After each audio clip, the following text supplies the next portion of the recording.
আমার ক্লাস 12-এর সমস্ত ছাত্রছাত্রীদের উচ্চ মাধ্যমিকের প্রশ্নের 1 নম্বরের অধ্যায় ভিত্তিক আজকে আলোচনা আমি করব। এই অধ্যায় ভিত্তিক প্রশ্নের আলোচনার শুরুতেই আমি তোমাদেরকে বলি যে আমাদের প্রশ্নের ধরনটা কিরকম হবে। আমাদের 100 নম্বরের হচ্ছে টোটাল পরীক্ষা, তার মধ্যে 70 নম্বর থাকবে হচ্ছে থিওরিতে আর 30 নম্বর থাকবে হচ্ছে প্র্যাকটিক্যালে। এবার এই 70 নম্বর থিওরি, সেটার মধ্যেই কিন্তু এমসিকিউ, এসিকিউ, লং কোয়েশ্চেন, আর 30 মার্কস যেটা প্র্যাকটিক্যাল প্লাস প্রজেক্ট। এটা আমাদের প্রত্যেকটা স্কুলের মধ্যে কিন্তু এইটা করে নেবে। এবার আসছে হচ্ছে 70 মার্কসের যে থিওরি, সেটার মধ্যে লং কোয়েশ্চেন 7 মার্কসের থাকবে। এই 7 মার্কসের লং কোয়েশ্চেন 5টা লিখতে হবে। 7 × 5 35। এবার এই যে 7 মার্কসের কোশ্চেন পুরোটা কিন্তু 7 মার্কসে সবসময় আসবে না। এটা কখনো 5+2 5 মার্কসের একটা, 2 মার্কসের একটা, একসাথে 7 মার্কস। ঠিক আছে, মানে পার্ট কোয়েশ্চেন থাকবে। কখনো 3+4, আবার কখনো 3+2+2। তোমরা চেষ্টা করবে পার্ট কোয়েশ্চেন গুলোকে ধরার। তোমরা যদি পার্ট কোয়েশ্চেন গুলোকে আনসার করো, তাতে তোমাদের কিন্তু নাম্বারটা অনেক ভালো আসবে। এবার এটা তো গেল হচ্ছে 7 মার্কস। 7 মার্কসের 5টা লিখতে হবে, তাহলে 7 × 5 35। আর আসছে হচ্ছে শর্ট কোয়েশ্চেন। শর্ট কোয়েশ্চেন তোমাদের থাকবে হলো 35। এখানে 1 মার্কে 35টা কোয়েশ্চেন। এই 35টা কোয়েশ্চেন কিন্তু আবার এমসিকিউ এবং এসিকিউ দুটো প্যাটার্নে থাকবে।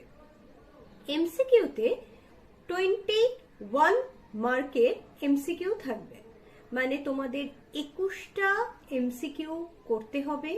প্রত্যেকটা এমসিকিউ এর নম্বর 1 করে, তাহলে 1 × 21 ইট মিন 21। আর হলো এসিকিউ থাকবে তোমাদের 14টা, মানে 14। তো প্রত্যেকটা 1 মার্কসের, তাহলে 1 × 14 ইট মিন 14। তাহলে তোমাদের এসিকিউ করতে হচ্ছে 14 ইট মিন 14টা, আর তোমাদের এমসিকিউ করতে হচ্ছে 21টা, 21। এবার 21 + 14 ইট মিন 35। এখানে তোমাদের 35 হচ্ছে শর্ট কোয়েশ্চেন, আর 7 মার্কসের 5টা, এখানে হচ্ছে 35 হলো লং কোয়েশ্চেন। এই লং কোয়েশ্চেন 35, শর্ট কোয়েশ্চেন 35 মিলিয়ে হচ্ছে 70 মার্কসের থিওরি। এবার এটা তো গেল তোমাদের 70 মার্কসের থিওরি পরীক্ষা, আর 30 মার্কসের হলো প্র্যাকটিক্যাল। 70 + 30 100।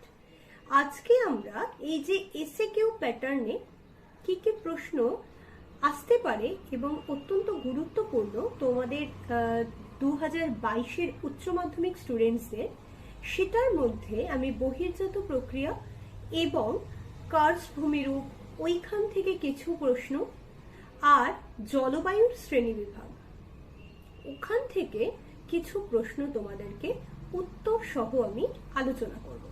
আমি আশা রাখবো তোমরা যদি এই প্রশ্নগুলোকে ভালো করে দেখে যাও, তোমরা সমস্তটা লিখতে পারবে। আমি আসছি বহির্জাত প্রক্রিয়ার প্রশ্নতে। বহির্জাত প্রক্রিয়াতে প্রথমেই এই চ্যাপ্টার থেকে যেগুলো আসতে পারে সেগুলো হলো জিওগ্রাফিকা বইটির লেখক কে? ভূগোলবিদ স্ট্র্যাবো। একটি ধীর আন্তর্জাতিক প্রক্রিয়ার উদাহরণ দাও। ইওস্ট্যাটিক সঞ্চালন। একটি আকস্মিক অন্তর্জাত প্রক্রিয়ার নিদর্শন। অগ্ন্যুৎপাত। আরোহণ প্রক্রিয়া কি? যে প্রক্রিয়ায় বহির্জাত প্রাকৃতিক শক্তির দ্বারা ভূপৃষ্ঠের উচ্চতা বৃদ্ধি পায়। আরোহণ প্রক্রিয়ায় অন্যতম নিয়ন্ত্রক কি? ভূমিঢাল। অবরোহণ প্রক্রিয়া কি? যে প্রক্রিয়ায় বহির্জাত প্রাকৃতিক শক্তির দ্বারা ভূপৃষ্ঠের উচ্চতা হ্রাস পায় তাকে অবরোহণ প্রক্রিয়া বলে। কোন আবহবিকার প্রক্রিয়ায় শিলার মূল ধর্ম একই থাকে? যান্ত্রিক আবহবিকার। রেগোলিথ কি? ভূত্বকের উপরে সঞ্চিত আবহবিকার প্রাপ্ত শিলাচূর্ণের স্তূপকে বলে রেগোলিথ। স্ক্রি কি? তুষার কেলাসন প্রক্রিয়ায় ভেঙে যাওয়া শিলাখণ্ডকে স্ক্রি বলে। অক্সিডেশন কি? যে প্রক্রিয়ায় শিলা খনিজের সাথে O2 সংযুক্ত হয় এবং H2 বিয়োজন ঘটে তাকে অক্সিডেশন বলে। কোন প্রক্রিয়ায় শিলাতে মরিচা ধরে? অক্সিডেশন। নদীর ক্ষয়ের শেষ সীমা কি? সমুদ্র পৃষ্ঠ বরাবর। যে প্রক্রিয়ায় নদী আর ক্ষয়কার্য করতে পারে না তাকে নদীর ক্ষয়ের শেষ সীমা বলে। পর্যায়নের ধারণা কে দেন? 1874 সালে গিলবার্ট। কোন প্রক্রিয়ায় রেগোলিথ সৃষ্টি হয়? অবরোহণ প্রক্রিয়ায়। পৃথিবীর গভীরতম গিরিখাতের নাম কি? এল ক্যানাল দা কালকা। ক্ষুদ্রকণা বিস্ফোরণ কোন জাতীয় শিলায় দেখা যায়? গ্রানাইট ও ব্যাসল্ট শিলাতে। পুঞ্জিত ক্ষয় কি? আবহবিকারের ফলে শিথিল শিলাচূর্ণ মৃত্তিকা অভিকর্ষজ টানে উচ্চভূমি থেকে নিচে নেমে আসে, তাকে পুঞ্জিত ক্ষয় বলে। নগ্নিভবন কি? আবহবিকার পুঞ্জিত ক্ষয়। ক্ষয়ভবনের ফলে ভূপৃষ্ঠের উপাদান সমূহ চূর্ণ বিচূর্ণ এবং অপসারিত হয়। আবহবিকার প্লাস ক্ষয়ভবন প্লাস পুঞ্জিত ক্ষয় ইজিক্যাল টু নগ্নিভবন। এরপর আসছে হচ্ছে টেরারোসা কি? চুনাপাথর যুক্ত অঞ্চলে লাল বর্ণের কর্দমময় যে আম্লিক মাটির অদ্রাব্য স্তর দেখা যায় তাকে টেরারোসা বলে। 10 সহস্র ধূম্র উপত্যকা দেখা যায় কোথায়? আলাস্কার কাটমাই উপদ্বীপ অঞ্চলে। উৎসন্দ জলের উৎস কি? ম্যাগমা। অগ্নুৎপাতের সময় ম্যাগমার মধ্যে সঞ্চিত খনিজ পদার্থের সঙ্গে নির্গত জল হলো উৎসন্দ জল। ভাদোস জল কাকে বলে? ভৌম জলস্তরের উপরে বায়ুপূর্ণ স্তরের মধ্যে সঞ্চিত জলকে ভাদোস জল বলে। অ্যাকুইফার কাকে বলে? অ্যাকুইফার শব্দটির অর্থ জলবাহী স্তর। যে প্রবেশ্য স্তর ভূ অভ্যন্তরে বিশাল জলের ভাণ্ডার ধারণ করে তাকে অ্যাকুইফার বলে। আবদ্ধ অ্যাকুইফার কি? দুটি অপ্রবেশ্য শিলাস্তরের মধ্যে অবস্থিত প্রবেশ্য স্তরে প্রচণ্ড চাপে যে জল আবদ্ধ থাকে তাকে আবদ্ধ অ্যাকুইফার বলে। অ্যাকুইক্লুইড কি? অধিক সছিদ্রতাযুক্ত অঞ্চলে যে স্তর জলক্ষরণে অক্ষুণ্ণ অথচ জলধারণে সক্ষম তাকে অ্যাকুইক্লুইড বলে। স্বাভাবিক উদক চাপে ভূপৃষ্ঠে ভৌমজলের নির্গমনকে কি বলে? প্রস্রবণ। আর্টিজিও কূপ কি ধরনের শিলাস্তরে দেখা যায়? ভাঁজযুক্ত প্রবেশ্য শিলাস্তরে অধোভঙ্গ অঞ্চলে কিংবা একনত গঠন বিশিষ্ট অঞ্চলে দেখা যায়। গিজার কি? উষ্ণ প্রস্রবণে নির্দিষ্ট সময় অন্তর জল ও বাষ্প প্রবল শব্দ সহকারে নির্গত হয়, তাকে গিজার বলে। একটি শীতল প্রস্রবণের নাম লেখো। সহস্রধারা হলো একটা শীতল প্রস্রবণ। প্রপাত রেখা কি? সুদীর্ঘ চ্যুতিরেখা বরাবর অসংখ্য প্রস্রবণ থেকে ছোট ছোট জলপ্রপাত সৃষ্টি হয়ে একটা রেখা বরাবর অবস্থান করে, তখন তাকে প্রপাত রেখা বলে। দুটি অপ্রবেশ্য শিলাস্তর এবং দুটি প্রবেশ্য শিলাস্তরের উদাহরণ দাও। দুটি অপ্রবেশ্য শিলাস্তর গ্যাব্রো এবং শেল, আর দুটি প্রবেশ্য শিলাস্তর চুনাপাথর এবং বেলেপাথর। ভ্যালি অফ গিজার কোথায় অবস্থিত? রাশিয়াতে। ভারতের একটি শীতল এবং একটি উষ্ণ প্রস্রবণের নাম লেখো। শীতল প্রস্রবণ হলো দেরাদুনের সহস্রধারা, আর উষ্ণ প্রস্রবণ হিমাচল প্রদেশের মণিকরণ। ভারতের কোথায় সিঙ্কহোল দেখা যায়? ভারতের উত্তরাখণ্ড রাজ্যের দেরাদুনে সিঙ্কহোল দেখা যায়। অন্ধ্র উপত্যকা কি? শুষ্ক অঞ্চলে সিঙ্কহোল পর্যন্ত এসে নদী হঠাৎ ভূগর্ভে অন্তর্নিহিত হয়ে যায়। শৃঙ্খল পর্যন্ত প্রসারিত নদী উপত্যকাকে অন্ধ উপত্যকা বলে। সচ কি? ফ্রান্সে সোয়ালোহোলকে সচ বলে, অর্থাৎ চুনাপাথর যুক্ত অঞ্চলে কার্বনেশনের ফলে যে ছোট ছোট গর্তের সৃষ্টি হয় তাকে সচ বা সোয়ালোহোল বলে। ড্রিপস্টোন বা পাতন প্রস্তর কি? চুনাপাথর যুক্ত অঞ্চলে সঞ্চয় কার্যের ফলে গুহার ছাদ থেকে চুইয়ে পড়া মেঝেতে যে পদার্থগুলি সঞ্চিত হয় তাকে বলে ড্রিপস্টোন বা পাতন প্রস্তর। উদাহরণ স্ট্যালাকটাইট বা স্ট্যালাগমাইট। বিশ্বের দীর্ঘতম চুনাপাথর গুহার নাম কি?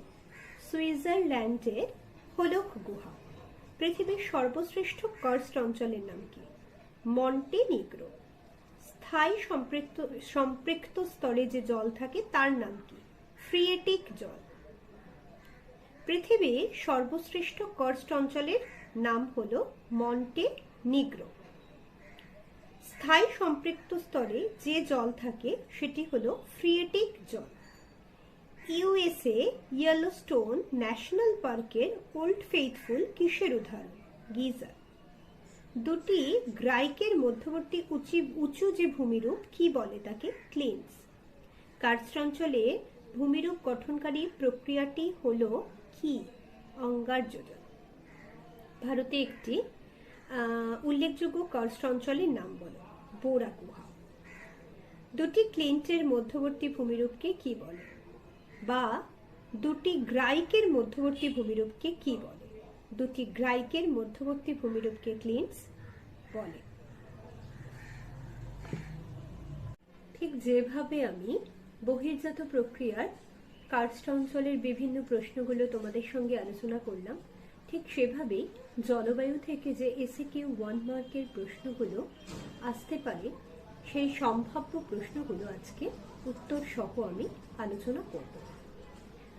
প্রথম, জলবায়ুর পরিবর্তন এই অধ্যায় থেকে কোপেনের জলবায়ুর বিভাজনে কোন দুটি ভিত্তির উপর করা হয়েছিল?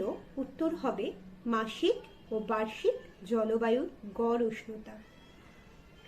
কোপেনের জলবায়ুর শ্রেণীবিভাগে বিএস জলবায়ু বলতে কি বোঝো? স্টেপ জলবায়ু। কোপেনের জলবায়ুকে ইএফ বলতে কোন জলবায়ু অঞ্চলকে বোঝায়? চিরতুষারাবৃত জলবায়ু।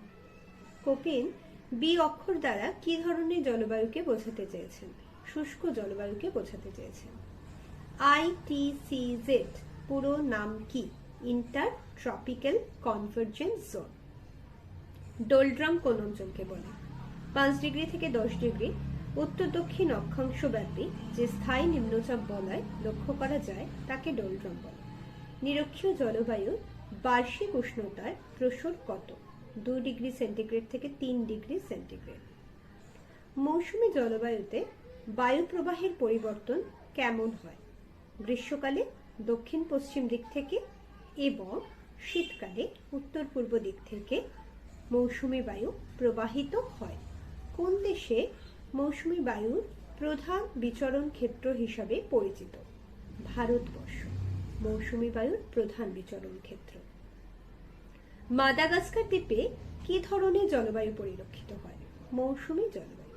ছদ্ম মৌসুমী জলবায়ু কাকে বলে? যে সকল অঞ্চলে বছরে কিছুটা সময় মৌসুমী বায়ু প্রবাহিত হলেও অবশিষ্ট দিন বা মাসগুলোতে তা অনুপস্থিত থাকে কিংবা অন্যদিকে প্রবাহিত হয় তাকে ছদ্ম মৌসুমী জলবায়ু বলে। মনেক্স কি? উপগ্রহ ও প্রযুক্তির ভিত্তিতে মৌসুমী বায়ুর গবেষণা সংক্রান্ত কর্মসূচিকে মনেক্স বলে। মার্কিন যুক্তরাষ্ট্রে ইন্ডিয়ান ওশান উপগ্রহ নিরক্ষীয় 60 ডিগ্রি পূর্ব দ্রাঘিমা থেকে এই সমীক্ষা করা হয়ে থাকে। আম্রবৃষ্টি কি? গ্রীষ্মকালে প্রাক মৌসুমী সময়কালে স্থানীয় নিম্নচাপের কারণে দক্ষিণ ভারতে যে বৃষ্টিপাত হয় তাকে আম্রবৃষ্টি বলে। বজ্রপাতের দেশ কাকে বলে? ভেনিজুয়েলা, ও ভুটানকে বজ্রপাতের দেশ বলে। ভূমধ্যসাগরীয় জলবায়ু অঞ্চলে কোন বায়ুর প্রভাবে গ্রীষ্মকাল শুষ্ক থাকে? আয়ন বায়ু। ভূমধ্যসাগরীয় জলবায়ু অঞ্চলে দুটি স্থানীয় বায়ুর নাম কি? সিরোক্কো আফ্রিকায় এবং মিস্ট্রাল রোন উপত্যকায়। স্যান্টা অ্যানা কোথায় দেখা যায়? এই ভূমধ্যসাগরীয় জলবায়ুর অন্তর্গত ক্যালিফোর্নিয়াতে স্থানীয় উষ্ণ বায়ু, সেটি এই স্যান্টা অ্যানা নামে পরিচিত। আফ্রিকার গিনি উপকূলে রাত্রিবেলায় যে স্থানীয় বায়ু প্রবাহিত হয় তার নাম কি? হারমাট্টান বায়ু। পৃথিবীর ফুসফুস কোন অঞ্চলকে বলে? নিরক্ষীয় জলবায়ু অঞ্চলকে। পশ্চিমী ঝঞ্ঝা কাকে বলে? মৌসুমী বায়ুর প্রত্যাবর্তনের পর ভারতে শীতকাল বিরাজ করে। এই সময় ভূমধ্যসাগরীয় অঞ্চলে নাতিশীতোষ্ণ ঘূর্ণবাতের প্রভাবে উত্তর পশ্চিম ভারতে নিম্নচাপের কারণে যে ঝড়ঝঞ্ঝা প্রবাহিত হয় বা ঝড়ঝঞ্ঝা সহ বৃষ্টিপাত হয়, স্বল্প বৃষ্টিপাত, তাকে পশ্চিমী ঝঞ্ঝা বলে। পৃথিবীকে কয়টি জলবায়ু অঞ্চলে ভাগ করা যায়? 6টি প্রধান ও 11টি উপপ্রধান জলবায়ু অঞ্চলে ভাগ করা যায়। কোপেনের জলবায়ু শ্রেণীবিভাগে AW জলবায়ু কি নির্দেশ করে? ক্রান্তীয় সাভানা জলবায়ুকে নির্দেশ করে। কোপেনের জলবায়ুতে ক্রান্তীয় বৃষ্টি অরণ্য বোঝাতে কোন সংকেত ব্যবহার করা হয়েছে? AF জলবায়ু।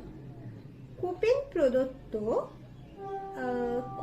প্রদত্ত যে দুটি জলবায়ু পৃথিবীর কোথাও দেখা যায় না, AS ও DS জলবায়ু। ET দ্বারা কোপেন কোন জলবায়ুকে চিহ্নিত করেন? তুন্দ্রা জলবায়ু। এরপর আসছে হচ্ছে কোন প্রকার জলবায়ু অঞ্চলে বৃষ্টিপাত লেখচিত্রে দুটি শীর্ষবিন্দু দেখা যায়? ক্রান্তীয় মৌসুমী জলবায়ু। শীতকাল বর্ষাকালের দেশ বলা হয় কোন দেশকে? ইতালি দেশকে। দৈনিক উষ্ণতার প্রসর খুব বেশি দেখা যায় কোথায়? ভূমধ্যসাগরীয় জলবায়ু অঞ্চল। মধ্য অক্ষাংশীয় অঞ্চলে মহাদেশের পশ্চিমে কোন জলবায়ু অঞ্চল দেখা যায়? ভূমধ্যসাগরীয়। বিনোদনের জলবায়ু কোন জলবায়ুকে বলে? ভূমধ্যসাগরীয়। চিনুক শব্দের অর্থ কি? তুষারপক্ষ। কোন বায়ুকে দা ডক্টর নামে ডাকা হয়? হারমাট্টান। মিশরের ওপর দিয়ে প্রবাহিত উষ্ণ স্থানীয় বায়ুর কাজ কি? খামসিন। উষ্ণ স্থানীয় বায়ুর নাম কি? খামসিন। পর্তুগাল ও মিশরে যে জাতীয় জলবায়ু দেখতে পাওয়া যায় তাকে ভূমধ্যসাগরীয় জলবায়ু বলে। ভূমধ্যসাগরীয় জলবায়ুর সাংকেতিক চিহ্ন কি? CS। দক্ষিণ গোলার্ধে ভূমধ্যসাগরীয় জলবায়ু অঞ্চলে বর্ষাকাল দেখা যায় কোন সময়? জুন জুলাই মাসে। আজকে আমি তোমাদের সাথে বহির্জাত প্রক্রিয়া এবং সংশ্লিষ্ট ভূমিরূপ আর জলবায়ুর শ্রেণীবিভাগ এই দুটো অধ্যায়ভিত্তিক প্রশ্ন এবং উত্তর 1 মার্কের আমি আলোচনা করলাম। আমি পরবর্তী ভিডিওগুলোতে আমার নেক্সট ক্লাস 12-এর যে অধ্যায়গুলো রয়েছে সেগুলো থেকে যে গুরুত্বপূর্ণ 1 নম্বরের প্রশ্ন সেগুলো আলোচনা করব। আমার চ্যানেল যদি তোমাদের ভালো লাগে, আমার পড়ানো যদি তোমাদের ভালো লাগে, তোমরা আমায় লাইক এবং সাবস্ক্রাইব করবে। যদি কিছু জিজ্ঞাসা থাকে সেটা কমেন্ট সেকশনে জানাতে পারো। ভূগোলের কোনো অধ্যায় নিয়ে পরীক্ষার আগে যদি আলোচনা করা বা কি প্রশ্ন আসতে পারে সেগুলো জিজ্ঞাসা করা, তোমরা সেটা কমেন্ট বক্সে সেই অধ্যায়ের নাম দিয়ে আমাকে জানাতে পারো।